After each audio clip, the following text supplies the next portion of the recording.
It's ghetto.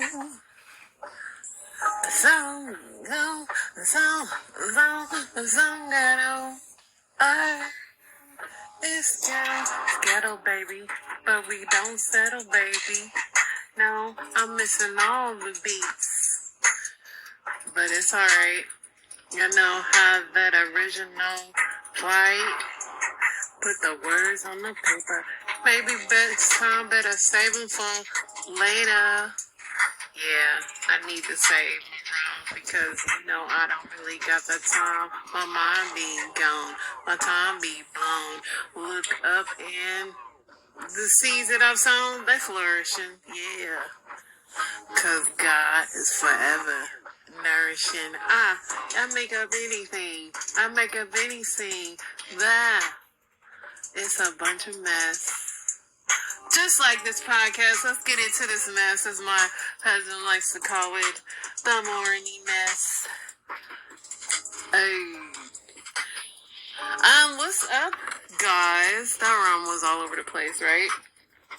What's new with me? Today I cleaned my house and we took our dog to the bar. Well, my husband took the dog to the dog park. I stayed in the car and watched them play. And, yeah, that's about it, y'all. Try to get some sleep. I finally started watching that Quiet is on Set thing about Nickelodeon and stuff, and it's pretty messed up. It was just literally showing how that Dan Schneider dude was pretty much a jerk to work for. He made two women share a salary. He was pretty much, a lot of the writing made the kids kind of almost like in pornography situations where he had them like splattering stuff on themselves that looks in a sexual nature. I mean, it's kind of, a lot of cartoons are like that too. If you really look at like SpongeBob and some of the stuff they be saying on there, it'd be like, is this stuff meant for kids? But yeah, they have all the subliminals and that stuff, and it was pretty interesting. But listening to it, it is like, I'm convinced that everybody that wants to work in Hollywood, something wrong with y'all. Because, not only do you have to deal with normal toxic behavior in normal corporate America, just imagine in Hollywood, it's on a whole nother level because you got to kiss a lot of butt just to stay on the job. You got to look a certain way, you got to present it. It's just a lot more pressure than the average Joe, where we could just show up to work and be like, I'm here. My hair might not be combed today, I got on a hat, but I'm here to do my job. Where in Hollywood, you have to do all these things and jump through all these hoops and be liked and be somebody's favorite. And it's just, I just want to be God's favorite. I don't want to do all the rest of that mess. It's just a lot. But yeah, it's interesting. I'm only on episode 2, so I'll watch some more and see what happens. But another thing is, like, a lot of the parents that knew their children were experiencing weirdness out there, they never pulled them, and that's another thing about wanting that fame for your child so bad that you overlook so many red flags. They focus in on Amanda Bynes, and that girl's really messed up now. Like, she literally calls herself a totally different name, shaved her head, all kind of stuff, and this girl was like the Nickelodeon sweetheart.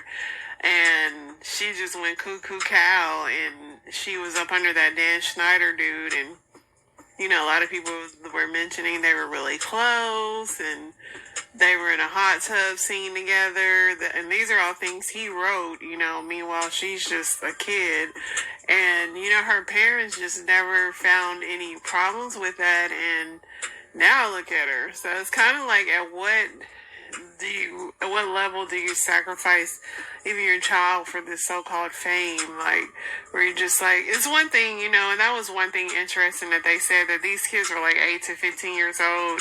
And so not only are they there to be the cash cow for their families, they can easily, the whole adult child dynamic, they can easily be manipulated easily. Like, if you mess up, you're this is your big shot.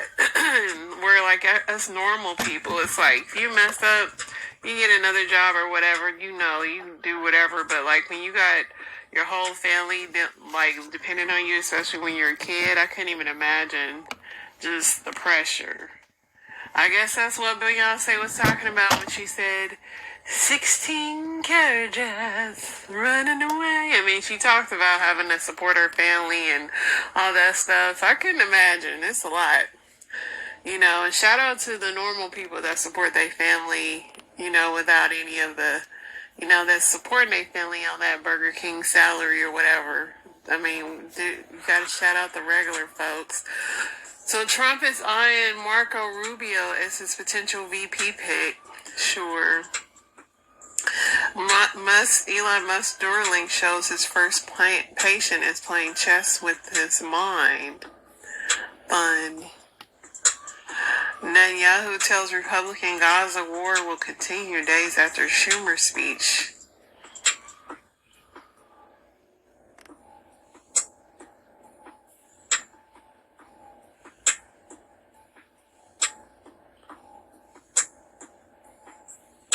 This is crazy. This high school teacher is accused of having sex with 12 boys and was turned in by her mother.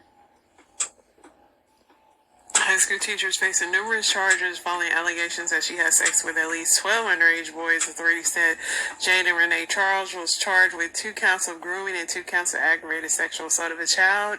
She was turned in by her mother. The grooming charges were brought by the police department, while the sexual assault charges stemmed from vaping. Investigation by officials said that the alleged acts began before the school district hired her as a school teacher. She has since resigned. So far, 4 of the victims has come forward, but police believe they could be up to 12. At this point in time, our investigation, we have 4 students that have come forward, and we have obtained warrants. I think we're going to add up several more. Her mama turned her in.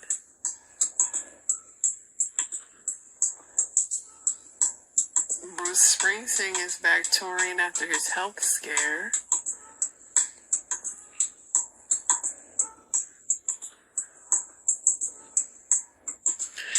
A Georgia mom is arrested for allegedly encouraging her 7-year-old daughter to snatch a purse at a restaurant.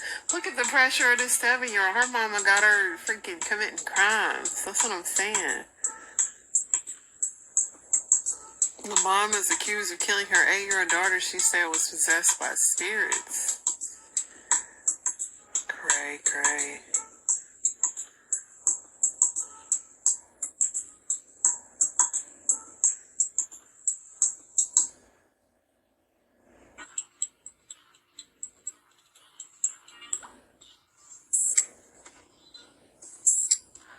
After a handcuff riot in the back of a police van, a man was left paralyzed and needed his legs amputated. That's crazy.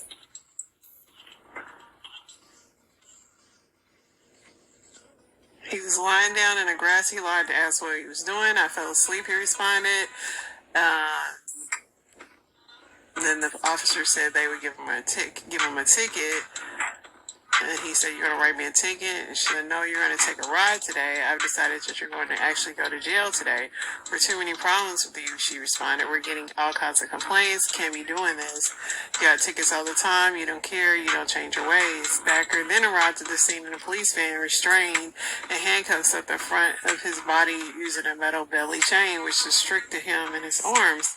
And the body cam footage that remarked that any crime should be a felony after a certain number of incidents. A year in jail would probably settle it, he added.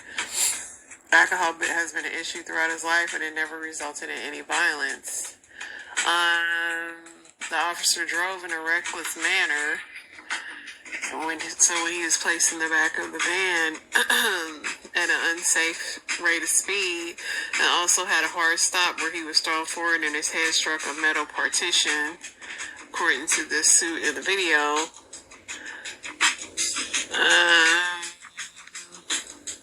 He suffered spinal cord injuries that left him a quadriplegic or paralyzed in all of his limbs and resulted in the amputation of both his legs above the knee. That's crazy. So now they gotta pay him. Hopefully they have to pay him.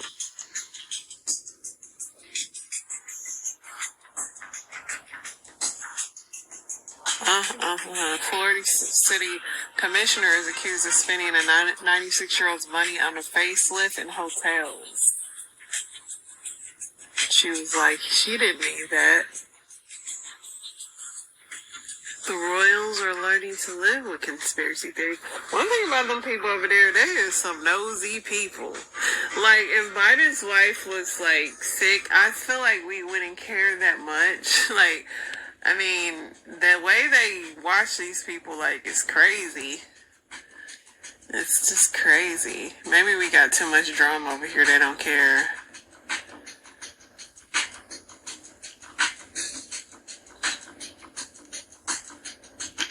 Fox and Newsmax are losing patience with GOP's Biden hearings.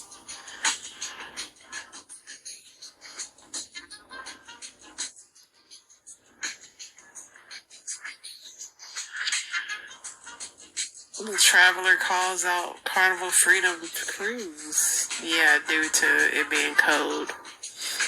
I already know that video.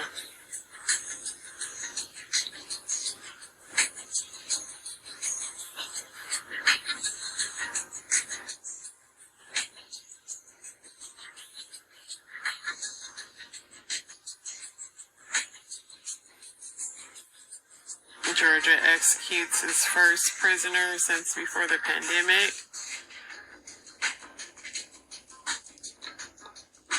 I wonder if it's the same hot air balloon crash, but one just crashed in Rochester, Minnesota.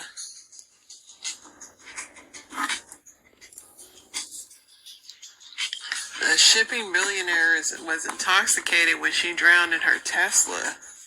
Dang, she was a billionaire? Shipping tycoon Angela Chow was drunk when she inadvertently reversed her Tesla into a pond and drowned last month at a Texas ranch. She died after dinner on February 10th and a group of friends at her estate. Her brother-in-law, Mitch McConnell, cited the tragedy in his resignation speech. So she was Mitch McConnell's sister-in-law. Dang. It must have been some good alcohol. She was married to a billionaire. Her and her sisters really married up in life. One married old turtle man, Mitch McConnell, and she married a billionaire. Wow.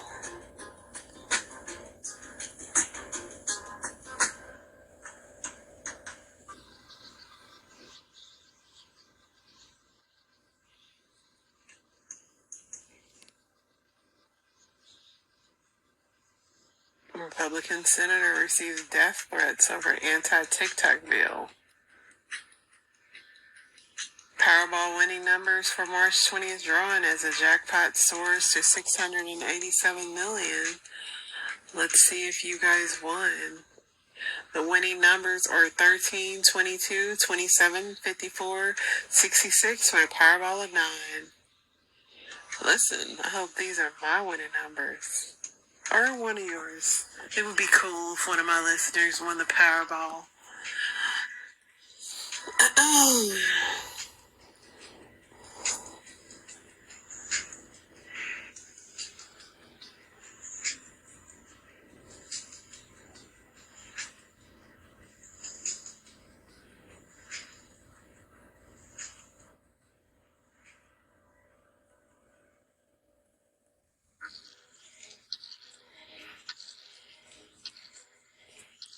I hate this creepy music, sorry. It just creeps me out too much.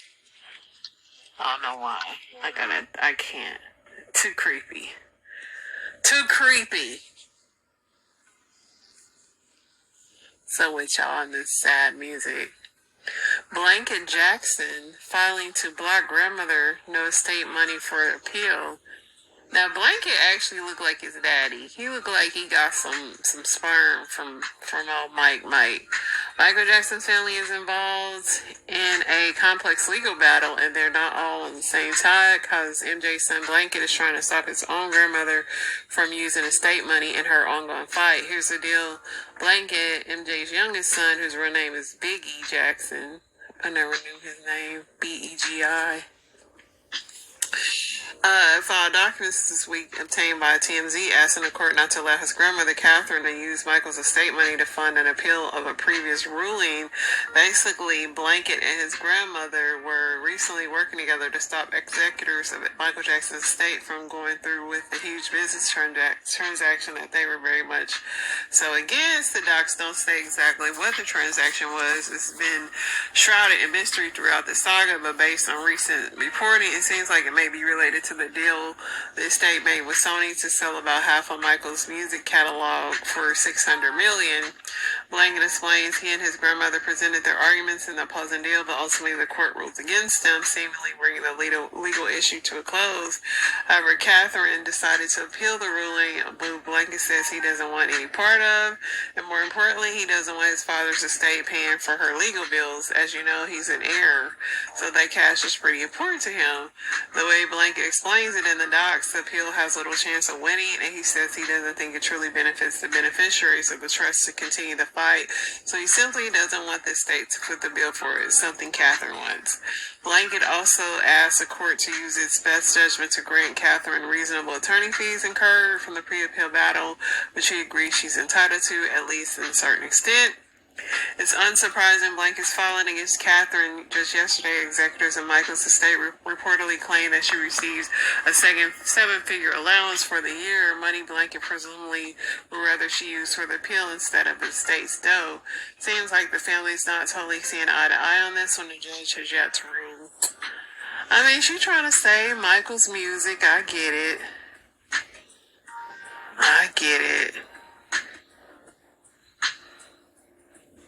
Beyonce and his wife are out eating cheesecake.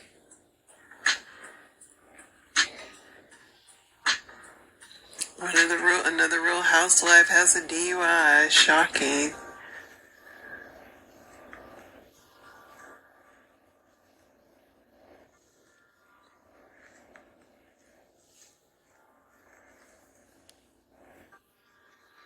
Erykah Badu is claiming Beyonce is stealing her look.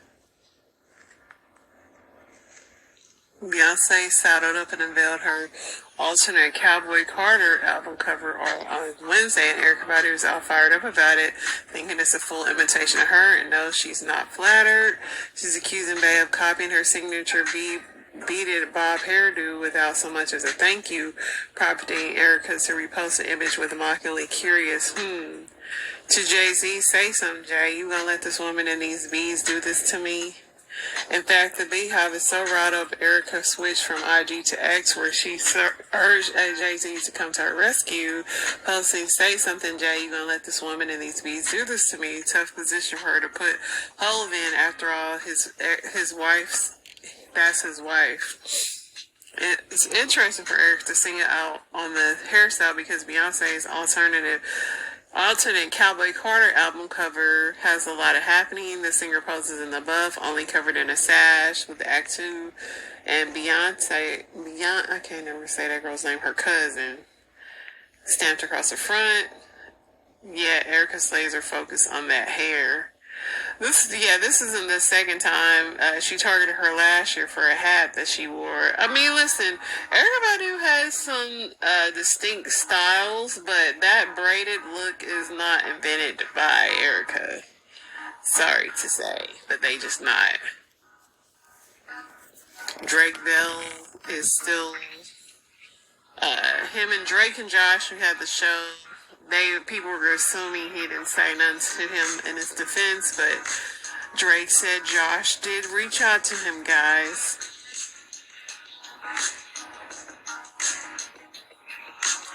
Aaron Rodgers is almost a Jeopardy host, ex-producer says. Aaron Rodgers, I don't know why, he just seemed like he has no personality to me at all.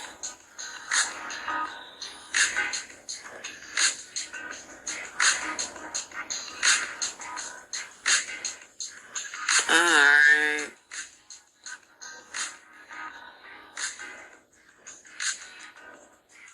Jonathan Majors still working out.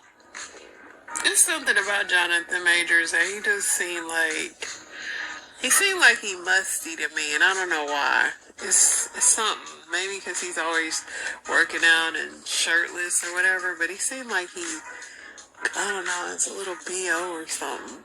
Something ain't right.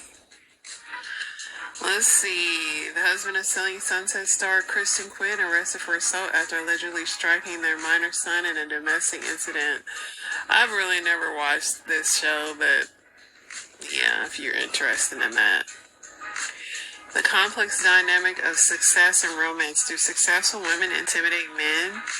As society evolves, women have increasingly become the epitome of independence and self-sufficiency, adept at providing for themselves and their loved ones. The shift has also been, listen, my husband doesn't mind me being successful, but I've dated some guys that did not like you to make more money than them and stuff. It did intimidate some people.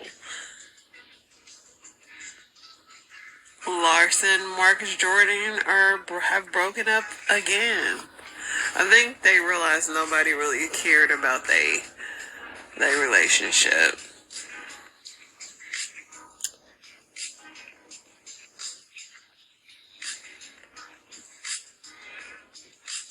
And then this Young Thug trial that's still going on, a witness claims he was too high to testify during the trial.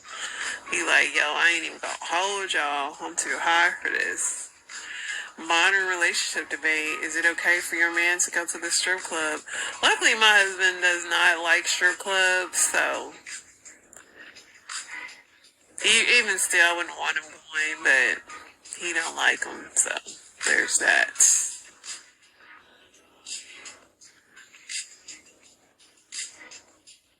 Alright. Let's see if dear Abby has anything interesting today. The news has been kind of dry, which is good. Dear Abby, I caught my husband chatting with his high school sweetheart. I just found out my husband has been texting with his high school sweetheart for 3 years. He contacted her and shares all day-to-day activities like our vacations, news, dogs, blah, blah, blah. She lives 2,500 miles away. She's divorced, retired like us, and has children and grandchildren. I snooped and read his email. I could tell by her responses that she's being polite.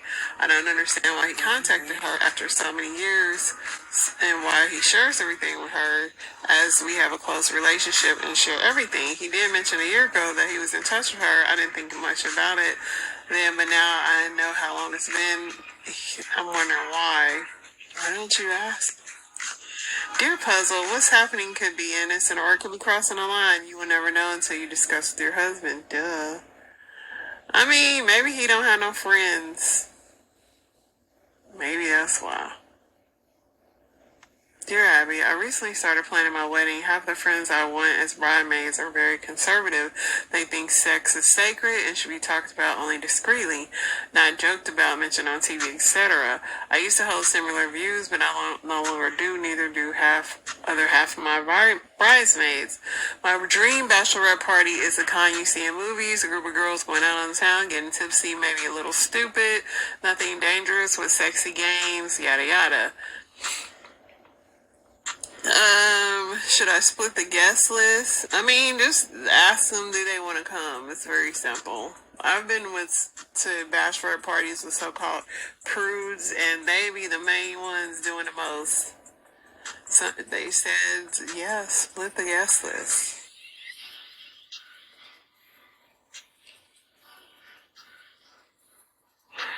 Alright, y'all. I think we gotta get into the Reddits because I said on the news, we ain't gonna force it. You know what I'm saying?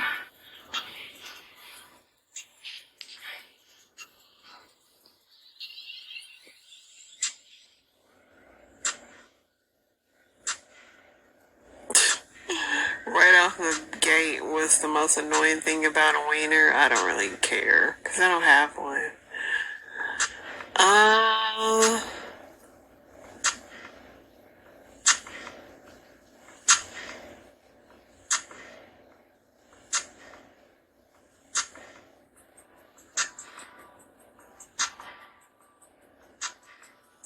if you magically obtained millions of dollars in cash, how would you deposit it without causing suspicion? Easy. Dress like a bum like I do now and just go to the bank. I'd probably go to the bank at like a really random time where there's hardly nobody there. Somebody said this is called money laundering. You set up a business that reasonably takes cash and you report the millions making money. Then it does, and you can funnel the money through the business. Big illegal operations will usually have several money laundering fronts. Oh, so y'all trying to do it without the man noticing? Ooh. The Chinese restaurant next to the turnpike entrance that's always open but never has any cars. Yeah. Don't deposit it. Spend it wherever you can on household goods, buy stuff in shops and cash like the good old days. Wonder how long it'd take to buy spend $1 million. Just don't buy any cars, boats, or real estate. Basically anything that is deeded or titled. Car, boat, RV dealers have to fill out a form and send it to the IRS, even if you paid cash. Too many cars too quickly would trigger an audit, but you can certainly pay for a massive home remodel. Nobody at the county permit office asks how remodel is financed. Maybe that's what you do, or like have somebody else get a house and then remodel the heck out of that. Dang, this is the more you know. You want to keep the man out of your. We win the lottery, we need to know how to do this, y'all. You don't just keep it dry, enjoy your forever supply of grocery money, go out to eat, buy normal stuff like shoes and jeans whenever you want, get an extra guac with queso. In America, any cash transaction over $10,000 is automatically flagged and a report is sent to FinCEN. Thing is, they get so many reports every day that they don't look at 99% of them. The law came out in the 70s, I think, when 10,000 was a lot more. They've never updated it. Yeah, I think 10,000 is so ridiculous. Like, update it. However, if you try to avoid that report by only doing 9,000 a day or something like that, that gets flagged as structuring, which also gets reported. And those reports are more likely to be investigated. They just really want to be nosy. Somebody said try farming. You can pay cash for all kind of stuff. What if you get an under the table house, I wonder?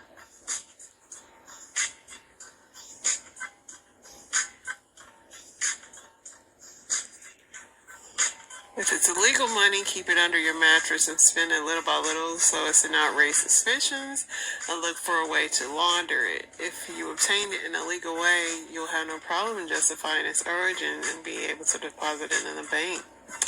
So we talking about illegal money here.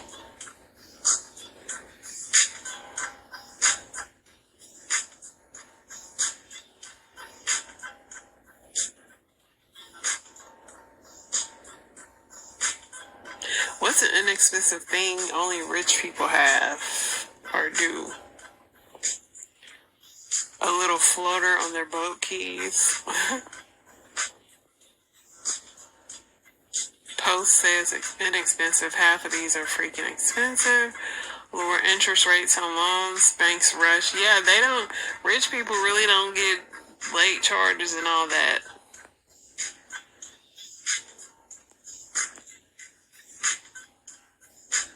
They get a lot of free stuff. They often get brand deals, so they get free crap all the time.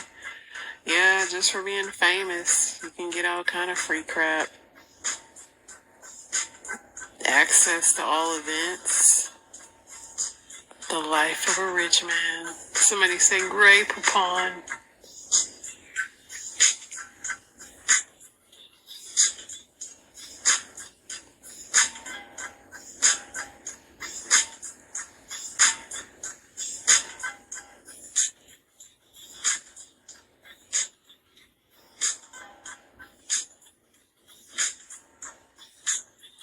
What has to do with Americans too often expect their kids to leave homes at 18? That's a weird structured sentence, but yeah, a lot of families do expect their kids to move out at 18. I personally don't have that rule for my boys. I mean, I want them to have some kind of, like, be able to take care of themselves to where if something happens to me, they're not dependent on me. But I don't have that rule, like, you have to move out at 18. As long as you're working and going to school, I'm not tripping with you.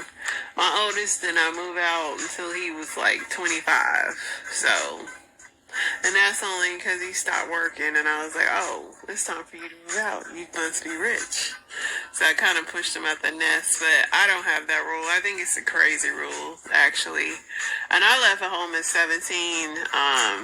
Not that I got put out, but I just was trying to get up out of there. But yeah, I do think it's a crazy rule. Somebody said my experience upon returning home from high school graduation, my mother was informing me that she'd be changing the locks in a week. Her rationale was that I was 18 and educated, so her job was done. This was in the U.S. during the 70s. People still be trying to pull that. The general line of thinking has pretty much evaporated by the end of 2000s. At least in most of the country, there's just no way it's doable in the vast majority of places just starting out.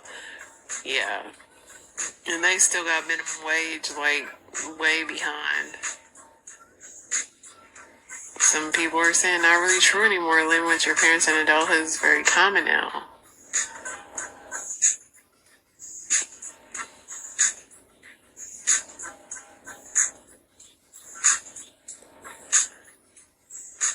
Oh, yeah?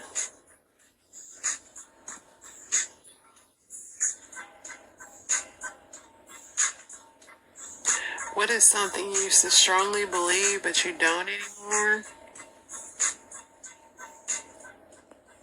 The internet and free flow of information will bring positive change. Yeah. Everybody got an opinion on everything now. I used to believe that most people were good. There are still some good people left in the world. That equal justice under the law is real. I used to think that, like, my age now that I am, about to be 47, I used to think that was so old, and it's not. Like, I'm realizing, like, I'm still young, so I still stay in shape and work out and crap. It's just crazy. I'm like, I don't feel my age. And when I was younger, I used to think this age, you know, I'm getting close to 50, and I still feel young. I still feel like I have vitality still. And so, I mean, yeah, life's not over after 40. Still going. That our leaders are smart, academic integrity, that things happen to good people, life after love, studying hard and getting a degree will get you a well-paying job, and magic. Most people have ethics and morals. Voting changes things.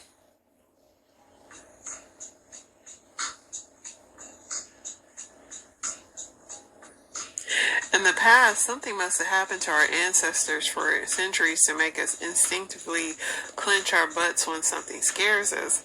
What are similar evolutionary traits that must have funny backstories? Our ancestors had a thing for comfort food. After a stressful, tough day of hunting and gathering, they went for hearty meals like mammoth steaks and roasted roots. Those who savored every bite weren't just satisfying their taste buds, they were replenishing their energy reserve for the challenge ahead. Fast forward today, when we're feeling low or stressed, nothing hits the spot like a plate of comfort food. So, yeah, I miss me some potatoes.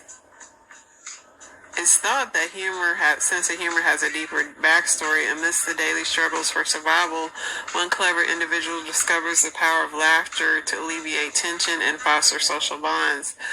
Yeah, I believe in laughing every day. I try to find something to laugh at every day. It's very important. The sweet tooth. Imagine our ancient ancestors foraging for food in the wild. Their senses are hiding to detect sources of nutrition. One fortunate individual stumbles upon a patch of ripe, sweet berries, triggering a surge of pleasure in their brain. Over time, those with a preference for sweetness thrives, as they are more likely to consume energy-rich fruits and survive periods of scarcity. Thus, the sweet tooth became a cherished trait passed down through generations. We weren't the only homos back then.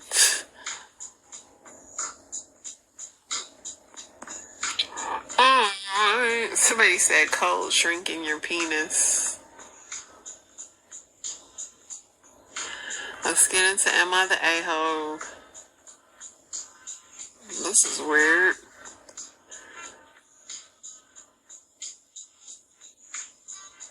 I don't know where the original one was.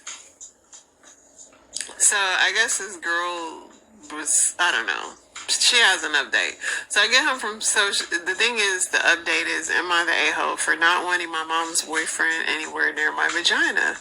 And this is her update. So I get home from school today, and my mom is waiting in the living room for me sobbing. Her boyfriend, the creep, is standing right next to her. For background, for the past 2 years, she's been a really religious, born-again Christian type. No boys, curfew, whole 9 yards. I've never had sex or a boyfriend. So in between sobs, she tells me that creep talked to her today and told her that based on my symptoms, heavy bleeding and period cramps, and my disrespectful behavior, he's sure that it's from having sex. Not even an STD, but from having intercourse that was so intense it injured my insides.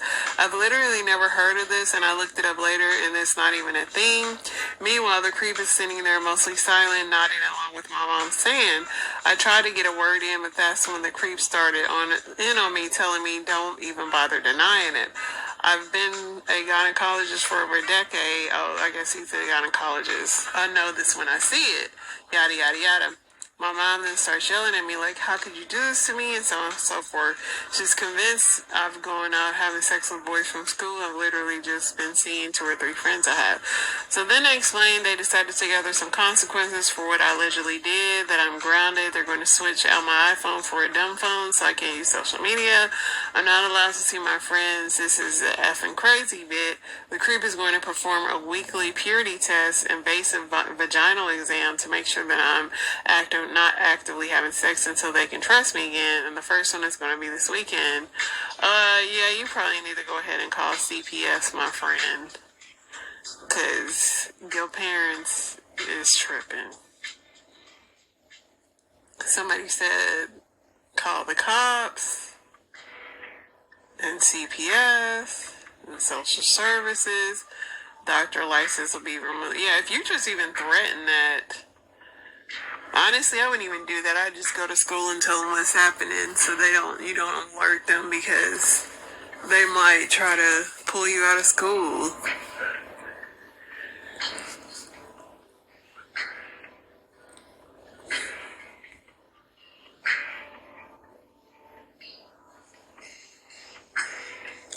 Am I the a-hole for ghosting my fiance after she called the police on me and lied?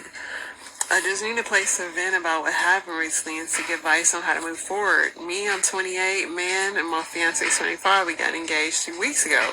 We've been together 5 years. 3 weeks ago, I came home from work exhausted. When I came home, I saw her and her friend Mike sitting at the dining table.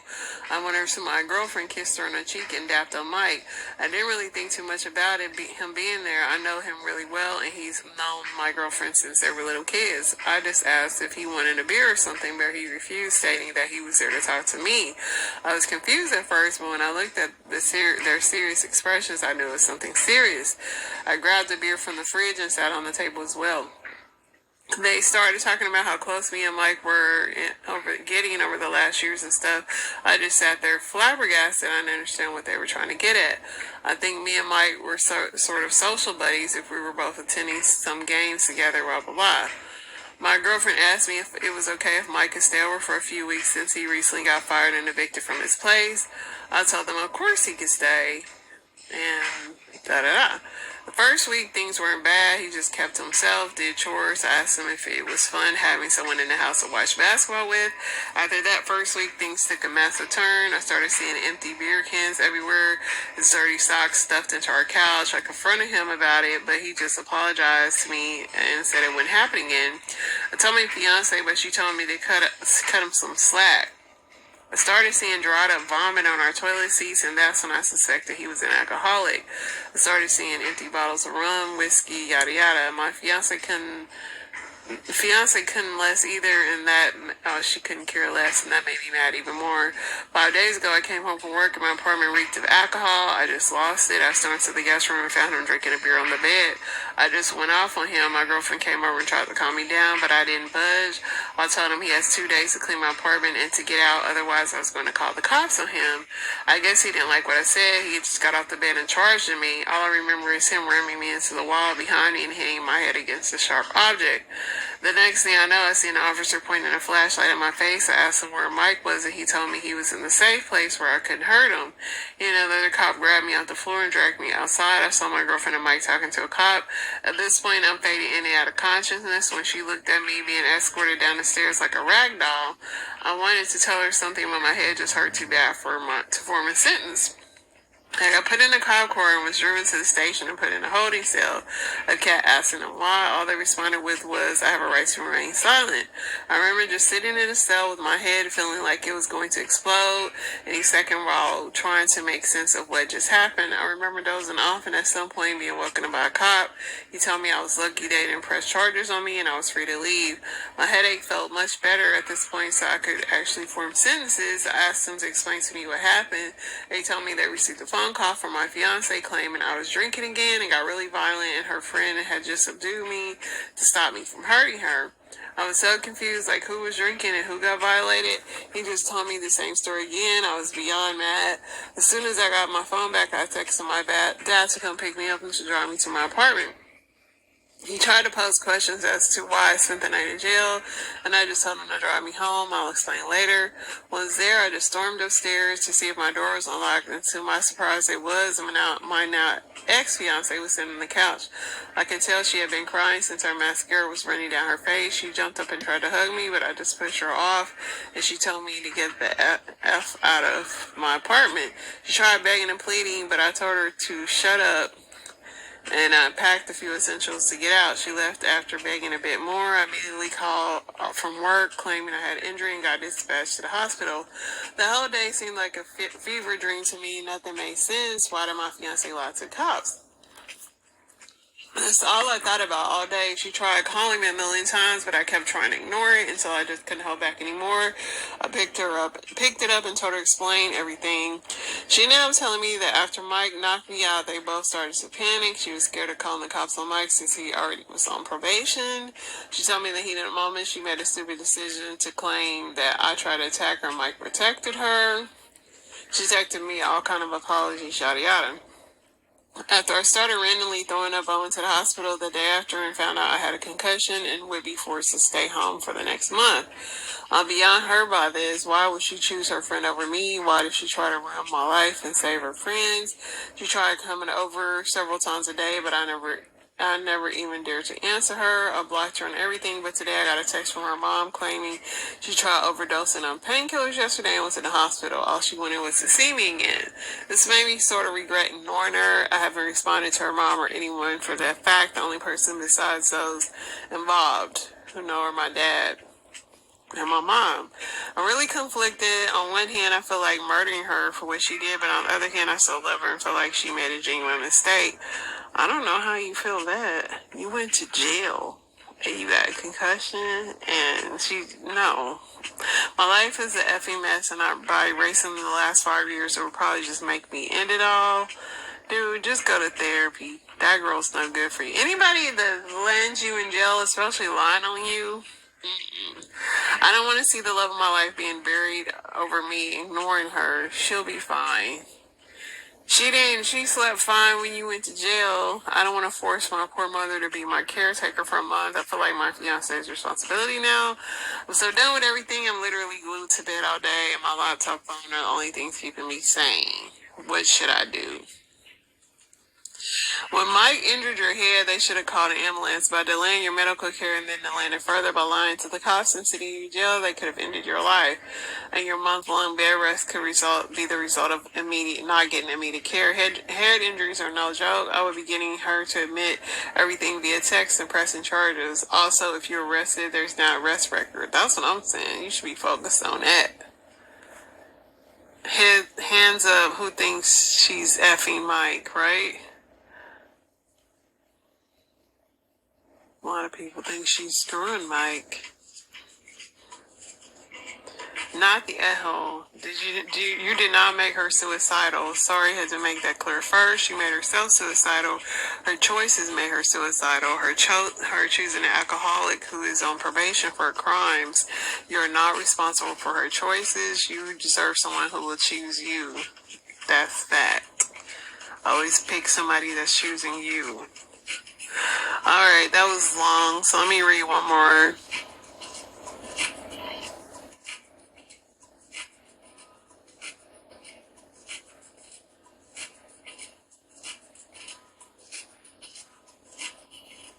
Am I the a-hole for not wanting to hear about my wife's hall pass hookups? My wife came out as bi recently. She said she needed to explore it and asked her for a hall pass until she figured it out. I said, fine. She was out of town over St. Patrick's Day weekend and hooked up with someone. I know this because she called and texted me to say how amazing it was. She also sent me photos, clothes, thank God, of her and this random other woman.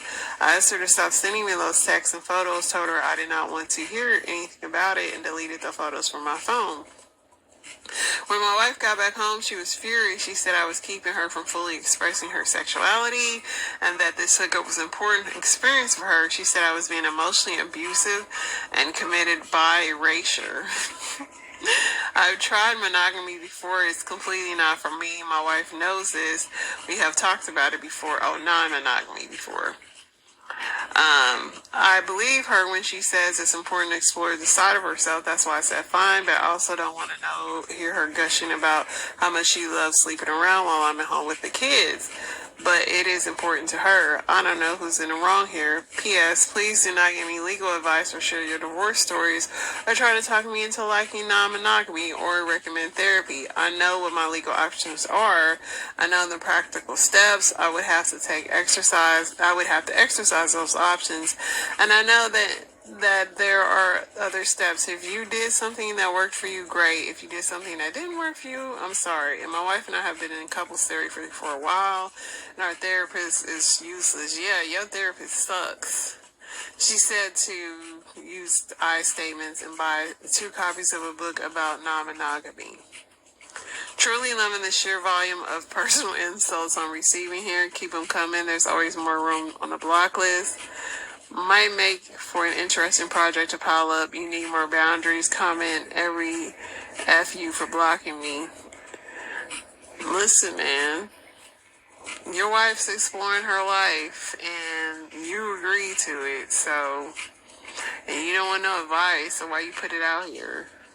So let her have sex with someone else, but set a reasonable boundary of not wanting to hear about it. And she's painting you as a bad guy. Dude, run. You'll never get enough. Yeah, I mean, clearly he should leave, but he seems to be liking it. He says don't tell him to get a divorce. He must like it. Somebody says she's emotionally abusive to you. Time to consider leaving the marriage. Somebody said your wife's the a-hole, not bi. Yeah, she's selfish, but this is the thing. When you give people a little slack and they realize they can get over on you, it's 50-50 that sometimes they're going to take, and you give them an inch, they're going to take a mile. That's why you don't even want to play those games, because some people love how they cake and eat it too, and then when you want to stop doing that, and then the manipulation, when she said by erasure, but I'm going to say bye. Bye for now. Listen, y'all keep yourself prayed up, stay encouraged. I'm praying that over y'all. Pray that for me. We got this thing called life. God is able to do exceedingly and abundantly above all that we asked for. So just stay encouraged, y'all. That's my goal, to keep encouraging y'all. And y'all stay strong. Peace.